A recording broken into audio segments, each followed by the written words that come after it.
R&D ratio to sales ratio. So, ito yung ratio ng R&D expenditures at yung inyong sales.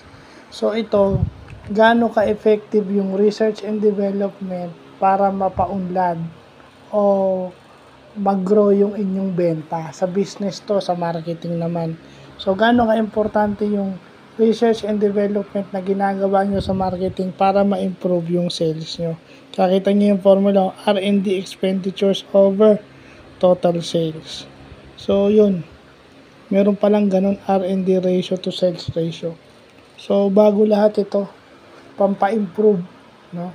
Yung market research nyo o yung business research nyo would contribute to your total sales.